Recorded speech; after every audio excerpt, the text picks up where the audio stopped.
call the open up with prayer. Heavenly Father, Lord, as we gather here today, Lord, I just ask that you guide us and give us the wisdom that we need, Lord, to make the decisions before us for this utility and for our community. Lord, be with the employees daily and keep them safe, and be with us as we prepare to leave for this evening. We ask these things in your name. Okay. The first item on the agenda is to approve deny minutes from the December and January meetings. So let's do that. I'll ask for a motion. I'll make a motion to approve the minutes. I'll second. All in favor? Aye. Any opposed? Okay. Next on the agenda is to approve deny bill payments. Ask for a motion. I'll make a motion to approve the minutes. I'll second. All in favor? Aye. Any opposed? Okay. Next on the agenda is water and sewer rate increase adjustment, public notice, public discussion and questions. We're going to ask that they be at the end of the meeting. We'll open up for any questions that anyone may have. So at that time, I will ask you all that's presenting to go ahead.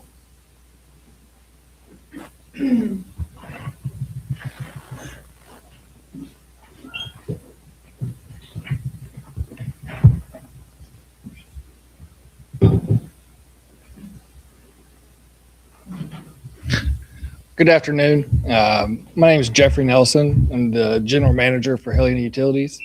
A little bit about me. I have worked for Helena for 21 years, going on 21 years. I've been on the management side of this for a little over 8 years. Been in charge of the water and the sewer both for the past 2 years. With me today, I have Trey Tidmore. He is the project manager for Garver.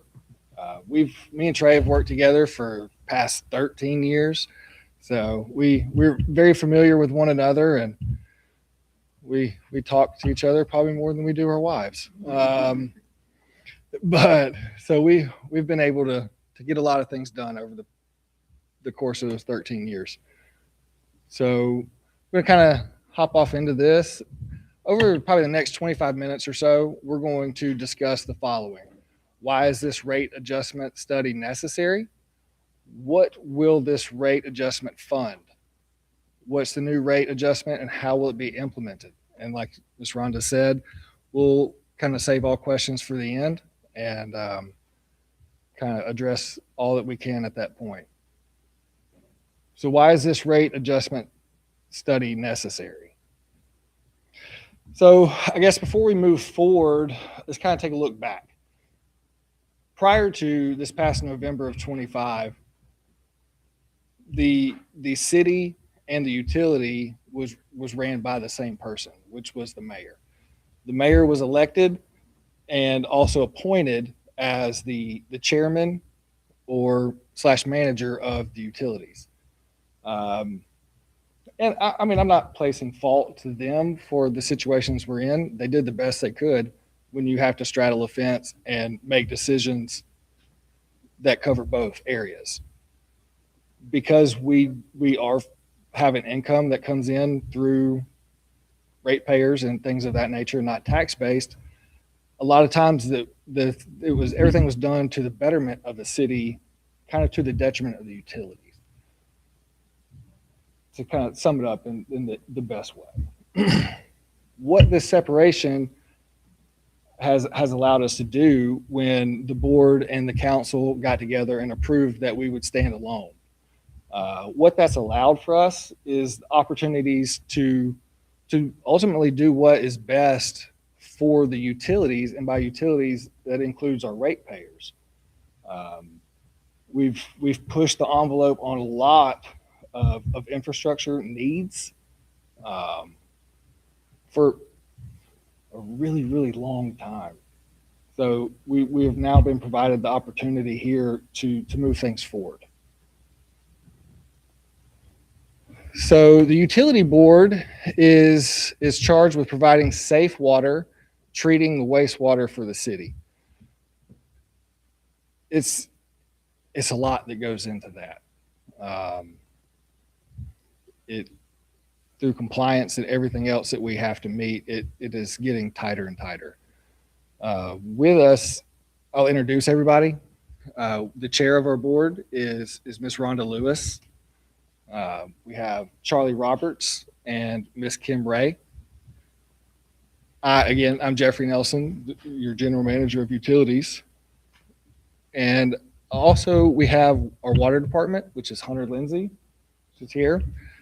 He is one of 6 employees with our water department. We take care of 115 miles of water main, 7,800 service connections, 3 groundwater wells, 2 purchase connections, and 7 ground storage tanks. On our wastewater department, we have Justin Tripp. He is one of 7 employees that covers 90 miles of sewer main, 1,382 manholes, 45 lift stations, and 1 wastewater treatment plant with an in-house lab. The in-house lab is huge for us. It allows us real-time data for multiple reasons, but I don't know how many people realize that the water we treat returns to Buck Creek. This ultimately goes into Cahaba. It is the tightest regulated body of water in the state and one of the tightest in the Southeast. So that having that ability does 2 things. It saves us a ton of money in outsourcing our lab fees and being able to address them on hand. Then we also have our administration, which is overseen by Ms. Teresa Amos. She's one of 4 employees that covers customer service, our billing operations, and accounting and finances.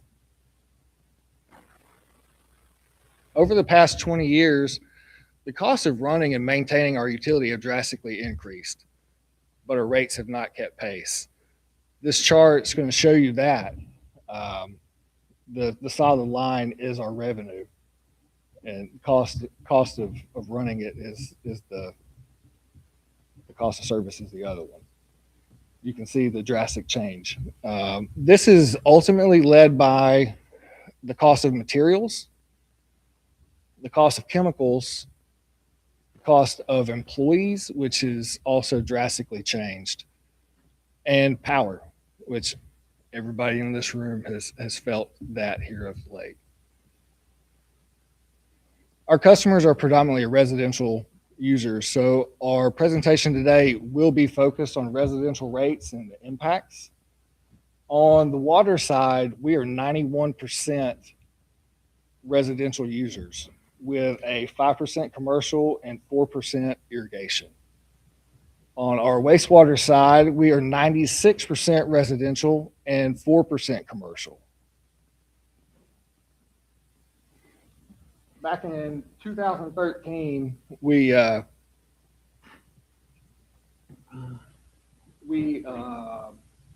employed Jackson Thornton to do a rate cost of service study for us. And that showed us then that the water side, we were recovering under recovering by 4%, which is a 96% recovery rate. Or I guess to kind of make it easier, we were getting 96 cents on our dollar back for every dollar spent. On the sewer side, we were getting 51 cents on the dollar. This is not good. After the study was done and we implemented that phase of the rate adjustment, we didn't address the water side because obviously the sewer was our area of focus. So we were able to bring that up to 64% recovery rate or 64 cents on the dollar. And that was a good first start. The problem is that was the first and only adjustment that was made. There's a lot of reasons that probably went into that. but I'm not going to dive off into it. This chart, what it's going to show us, it says while we have implemented minor rate increases since 14, these increases have not kept up with the cost of service. We had that, like I said, we had that rate adjustment right there at 2014. You see it come up, and it didn't do anything until 2021. That's when this board convened. We started making progress, not enough progress. That you can see the cost of service for this has continued to climb and climb and climb. We have not been able to keep up or close the gap. Jackson Thornton was brought back to perform another cost of service study in the fall of 25. And this first little bar graph is going to show you where we were at in 14 on our recovery rates. And like I said, 96 cents on the dollar and 64 cents on the dollar. Once they completed their study this time, it showed that we were recovering 84 cents on the dollar on water and 54 cents on the dollar on sewer. It's just we're going the wrong way. So what will this rate adjustment fund? I'm going to let Trey kind of dive off into the details of this one for you.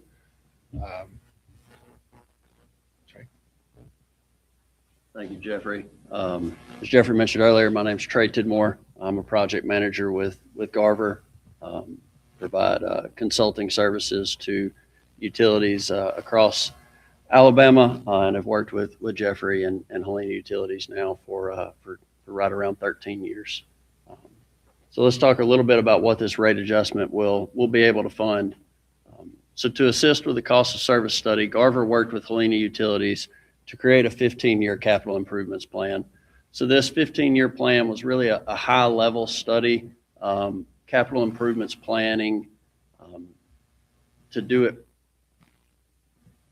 as best as you can. Really takes some deep dive effort. It's a lot of money and investment, well worth it. But for this study, we really did a high level improvements plan because of what Jeffrey and Justin and Hunter, as well as myself, kind of know about the system and the areas of need. We're able to look at that from a high level to assist with this cost of service study. From that plan, we had 50 projects that the group of us collectively feel like the utilities needs to implement and complete within the next 15 years, just to continue to maintain and operate the utility. We really divided those into really three main groups.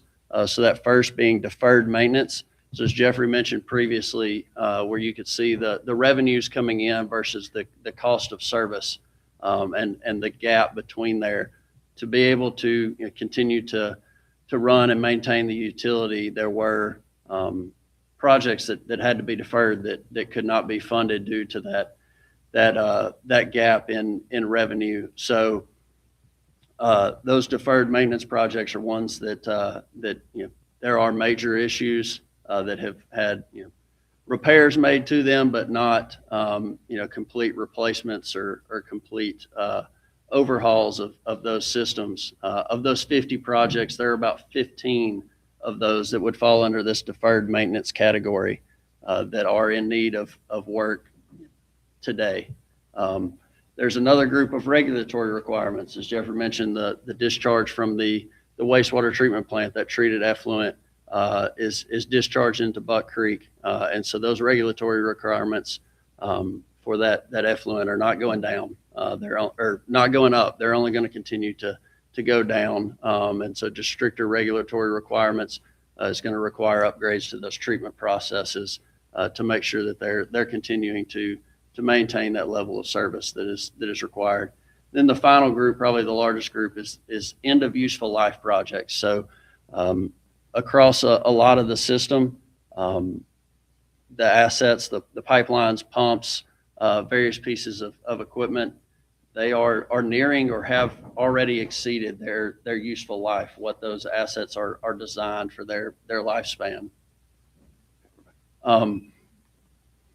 over the next 15 years, there will continue to be other assets throughout the system that will, again, reach the end of that useful life. It'll be time to replace those before we end up with major outages and issues in those areas. So those are really the three main groups, and that end of useful life group really could have a lot of those projects be pushed over to that deferred maintenance as well. Just again with that funding gap over the years, a lot of those assets that have reached the end of their useful life, it would have been great to be able to replace those sooner. But so those are really the three main groups we looked at. So 50 total projects over 15 years, but the cost of service study only evaluated projects within the next 5 years. But all of these projects will not be able to be funded. So we know that over the course of 15 years, you don't want to implement a rate increase to cover everything that's going to happen at that point in time. What we want to do is adjust that in a way and phase those things in a way so that it's the utilities doing what they need to do to, again, maintain that service, but they're not overburdening their ratepayers as well. So Jackson Thornton looked at projects that were assigned to the next 5 fiscal years. For those next 5 years, what we have is 20 total projects. So again, many of those being those deferred maintenance projects that we talked about previously, some of them being regulatory, and then some of them being the end of useful life projects. If we were to look at all 20 of those projects, they come out to an estimated total construction cost of $48 million. And again, that's 20 of those of those 50 total projects that we've planned out for the next 15 years. In this cost of service study, though, obviously $48 million is a significant amount of money. And so what we looked at, Jeffrey and Jackson Thornton, along with us, evaluated and said, what of these projects absolutely have to happen? If these projects don't happen, we can't continue to serve the community and our ratepayers. So 5 of those projects were included in this cost of service study. That would the cost of those projects then goes into the cost of service number that Jackson Thornton produced. And of those 5 projects, they have an estimated construction cost of $16 million. So again, just trying to make sure that we're moving forward, but not having to go so far to cause an undue burden. So let's talk a little more about those projects. So the projects include replacement of aging water and sewer mains, upgrades to lift stations, improvements to continue to meet regulatory compliance. So the first project we have is the Morgan Road force main replacement. There is a lift station in front of the intermediate school. Many of you have probably seen it as you're driving by. The flow from that station is pumped through a force main that discharges into the gravity system around the intersection there of 261 and 17. That pipeline has had several significant structural issues over the past several years. Those issues have been repaired when they have come up, but that line has again reached the end of its useful life. It is needing to be replaced to again maintain that quality of service. So that project is ready, has been designed, is ready to go to construction just as soon as the funding is available for it. Another project is the County Road 17 water main replacement. This is an area of town that sees frequent water main breaks and outages. It's due to 2 things. One, there's some the terrain here creates some pretty large pressure swings when other components are turning on and off throughout the system, and the pipelines that are in this area have reached the end of their useful life and are a material that just is not readily installed anymore in newer systems. At the time, it was what everyone installed, but today it's an outdated material and just needs to be replaced and upgraded. There are regulatory improvement projects that are needed at the wastewater treatment plant. There was a project that was done there about 13 years ago now, but a large portion of that project was not completed at the time, again, due to those funding gaps. So these projects would go in and upgrade several of those treatment processes that weren't touched in that previous upgrade project. Lift station replacement, the Sunnybrook lift station in the Sunnybrook neighborhood is a lift station that, again, has reached the end of its useful life, is working hard to continue to provide service to that area, but needs to be upgraded. There's another lift station replacement. These two projects would probably be packaged together in the industrial park area. That is one of the main lift stations for the sewer system. It received some structural damage in the flooding of October of 21. While there's been some minor repairs to it, that station is in need of more significant structural repairs or replacement, just to get it to where it really needs to be in its life cycle. And then that final project is the Deering Downs water main upgrades. There's a well on this side of town that provides pumps water from an aquifer and provides it to the system. The pipelines downstream of that well, between the well and the storage tanks, are inadequately sized to be able to really keep up with the demand of the system. So to upgrade those lines to a larger size, change the material out from an older PVC material to a newer ductile iron material, will just allow that well to really be able to produce water at the rate that it needs to for the demands of these areas, and prevent some of those outages and main breaks that you see around this area from time to time when that well is having to work. So now I'll turn it back over to Jeffrey, and he can talk more about the adjustment and implementation. So what is the new rate adjustment and how will it be implemented? So the easiest way to put it, anyone using over 2,000 gallons per month will see an increase of $12.20 for water and $9.30 for the sewer side. So if you have both services, it'll be $21.50. There's a lot of people throughout the town that may be on a private sewer system or through septic, that then you would just be noticing the $12.20 difference. So like I said, yep, I mean, and this rate is in line with our neighboring cities once it's all said and done. So that it's not like we're asking too much over our surrounding areas either. The adjustment helps, but we will need to continue our rate structure on a more frequent basis. Like I said, this first graph is kind of showing you where we currently are at 84 cents on the dollar return rate for water, and the 55 cents on the dollar return rate for the wastewater. The changes would ultimately bring us to 96 cents on the dollar for water and 61 cents on the dollar for wastewater. So the gap's still big. I mean, we're talking 43 cents on the dollar difference that we're missing.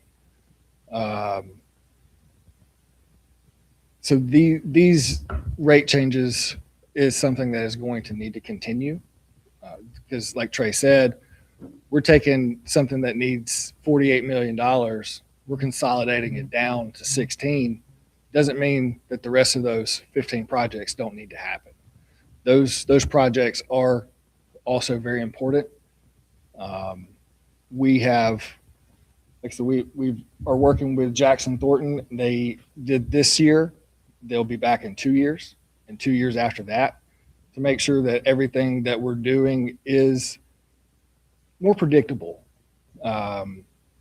through the math of saying, hey, like everything's increasing. We need to kind of follow suit so that we don't run into the same issue that we are right now. In the meantime, we're still adamantly hunting for grants and other funding opportunities that can hopefully eliminate some or lessen some of the future rate changes to accomplish a lot of these projects. It is difficult in our area to find those, though. So the proposed timeline for implementation is going to be, we're here today presenting this to you. The board will reconvene on Tuesday, the 17th, where they will have their vote. If this is something that is voted upon by our board, then we would send out notices in the bills in March, and the rate adjustment would take effect in April. So if anybody has any questions, we'd be more than happy to take those at this point. We'll start with the board. If the board has anything that they would like to address or questions or concerns. In a couple of years, when we come back, Mhm. you see the rate increase as significant, or, I mean, I don't want to, I would think that no, that it wouldn't be as significant of a change just based on what we're trying to establish. And hopefully what we're going to achieve is a much more predictable path forward rather than the necessity of what we have run into at this point.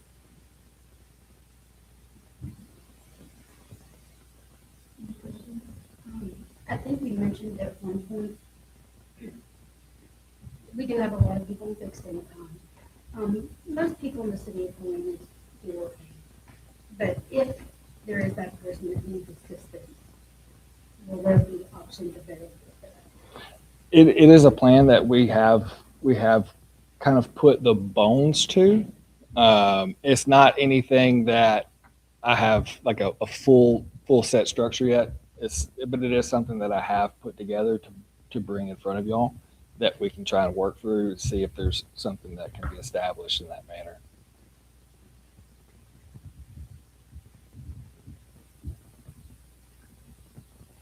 Anything else from the board?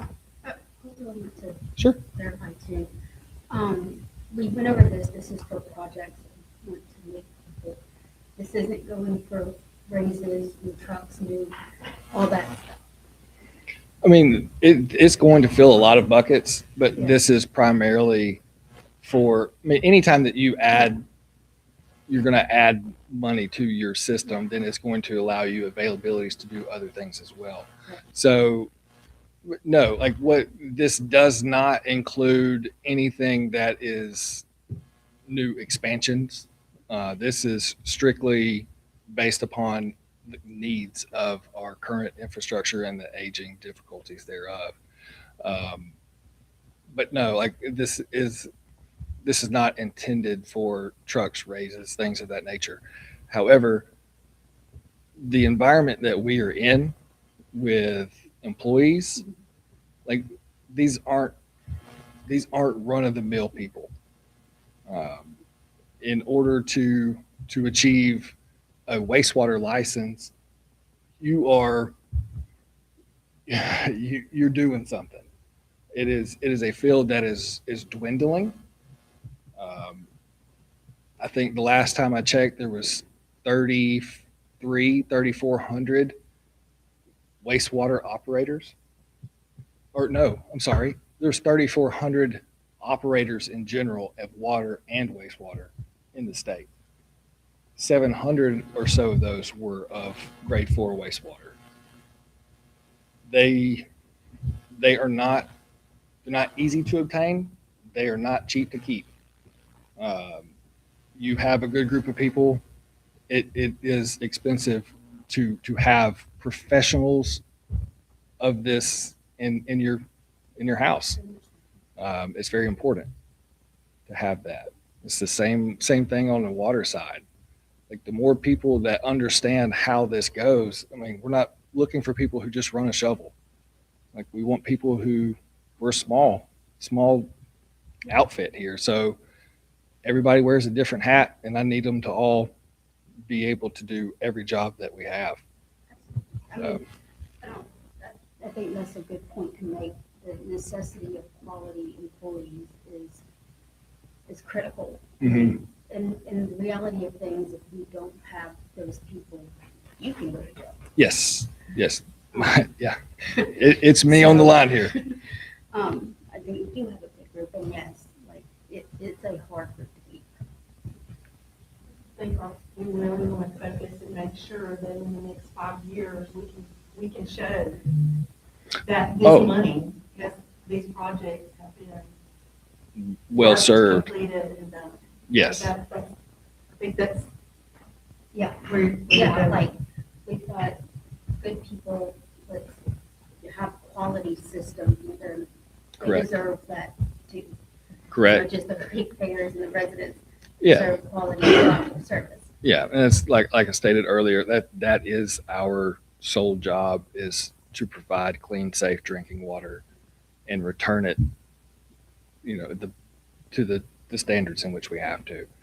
And And they're it's, unfortunately the ones that have to go out on their nights and weekends when they're mornings.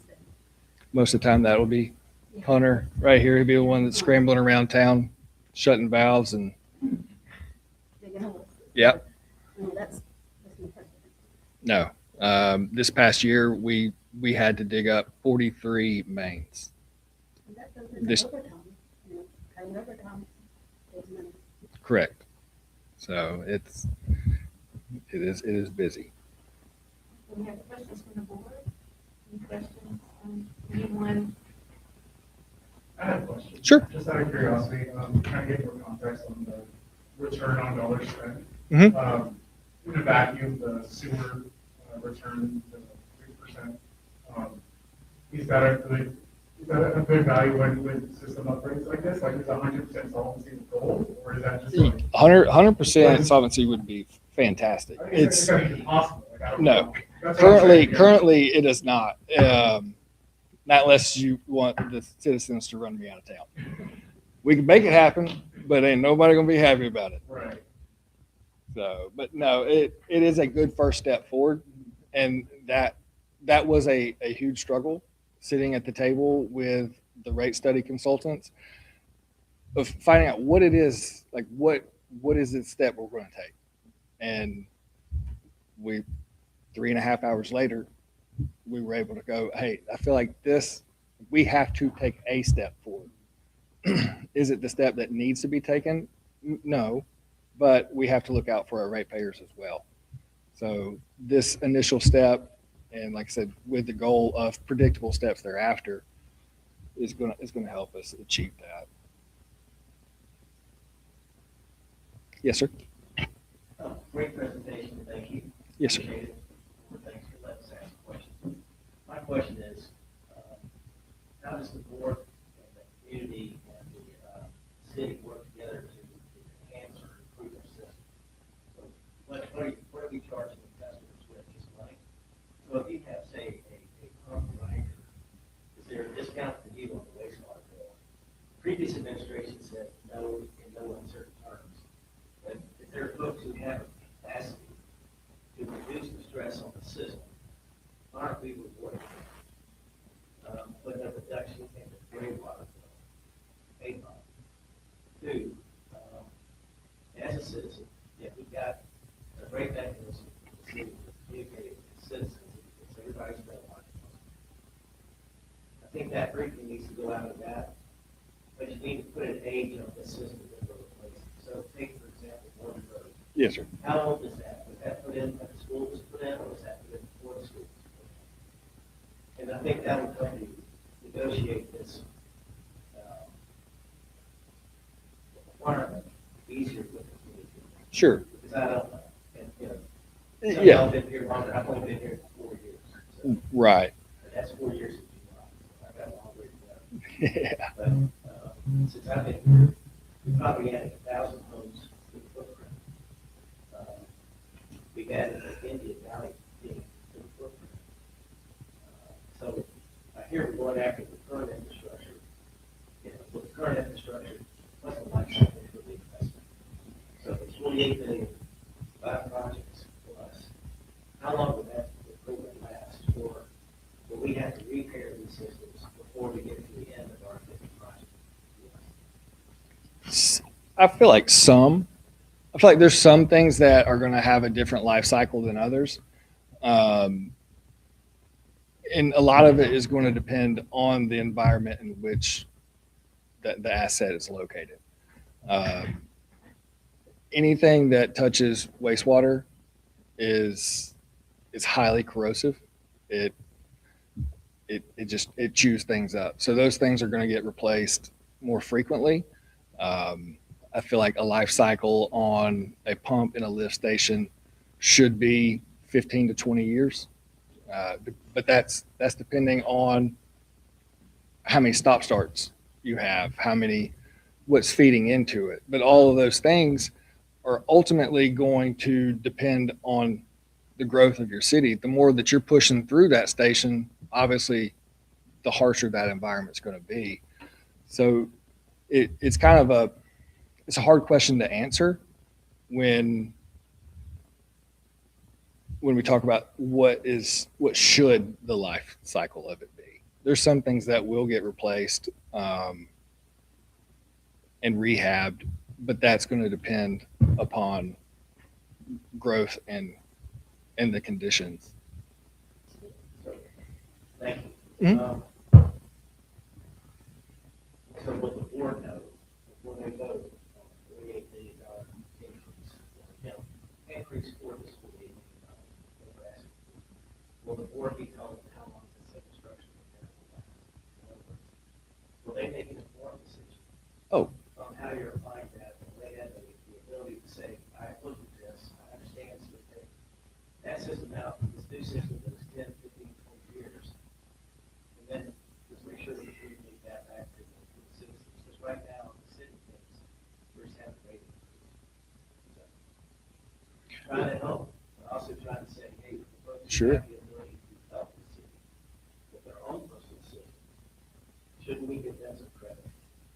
It may be 1% of the city that brings its waste before it gets into the system. And that's a cost. The maintenance and upkeep that the homeowner has to support the city, and there's no credit for the monies that are being spent for that by the homeowner. Sure. And I think we need to incentivize, if we want help from the citizens, put these systems in, have these systems of reconstruction, then throw the dog in front of them and figure out how to accommodate the fact that what they're pushing into your rainwater system. It's not as severe as commercial and other facilities that don't have that system. Supporting our rainwater district. Sure. Sure. And that's about as smart as I've been. No worry. I can touch to what we have proposed in this first stage of repairs, that everything on that list will and should outlive the cost cycle. If you go 20 years, you're out of Yeah, I would imagine that these things that we're looking to change here should last for the next 35, 40 years. So well after the cost cycle of that. Yeah, I'll touch on that just for a second, Jeffrey, if you'll allow me to. Yes. So, for our life cycle analysis, what we're looking at for a lot of these projects, excuse me, so, water lines, you're going to look at anywhere from a 50 to 100-year life cycle, just depending on the material and everything like that. But really, at a minimum, 50 years to upwards of 100 years. And again, that depends on material and just some general conditions. Sewer lines are going to usually be that 35 to 50 years. A lot of these sewer lines that were put in previously, you mentioned the Morgan Road, and I know that was the first one I highlighted, so it would be one of the most important projects that needs to take place. That line, to my understanding, it was before I was came to help the utilities here, but was put in when the school was put in. It may have been in a little bit sooner, but sometime around that time, at least was upgraded to its current state at that time.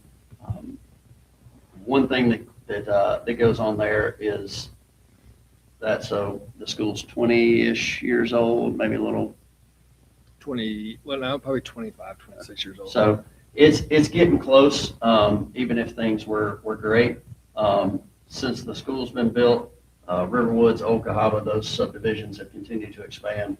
The wastewater from those subdivisions runs through those subdivisions, gets pumped through several lift stations in each one of those subdivisions, and ultimately ends up at the school, where it's then, so the age of that wastewater is older, leads to that being more corrosive, and has caused that pipeline, which was not, when it was installed, the linings and material were what everyone else, at the time installed. Today it would be, we put in a different material, different coatings to protect from the hydrogen sulfide gas that causes that corrosion.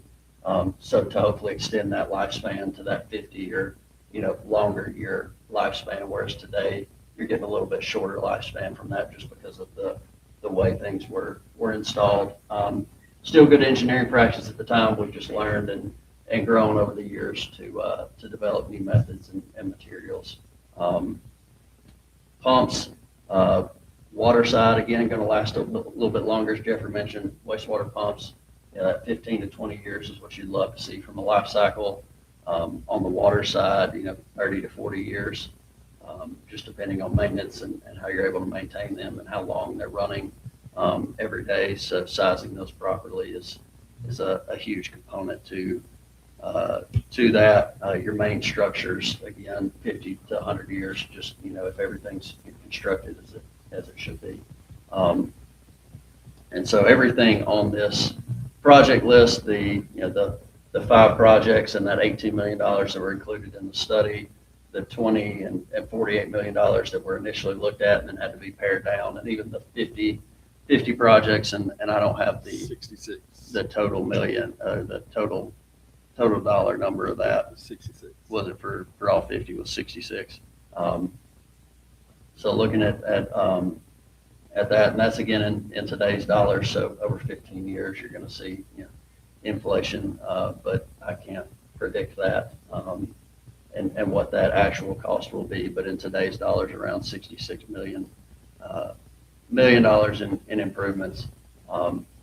The goal for every one of those projects would be that hopefully I'm never, I'm never called back in to redesign one of those projects unless there's significant system growth that requires upgrades or upsizing.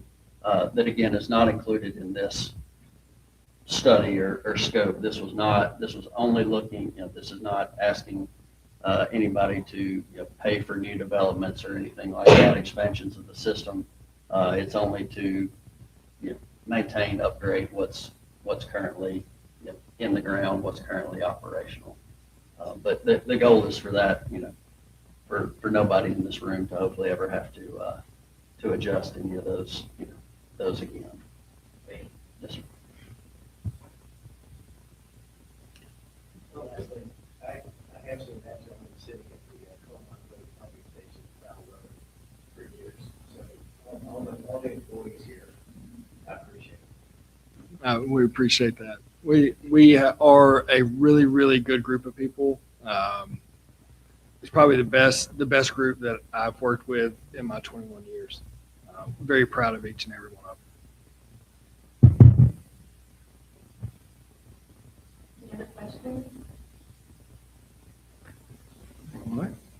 Thank you, guys. Thank y'all.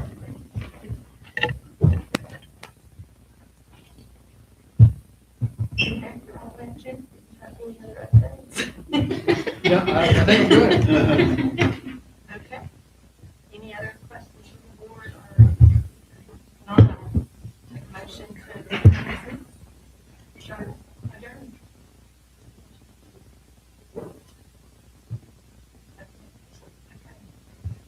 All in favor? Aye. So next meeting is the 17th on Tuesday at 4 o'clock.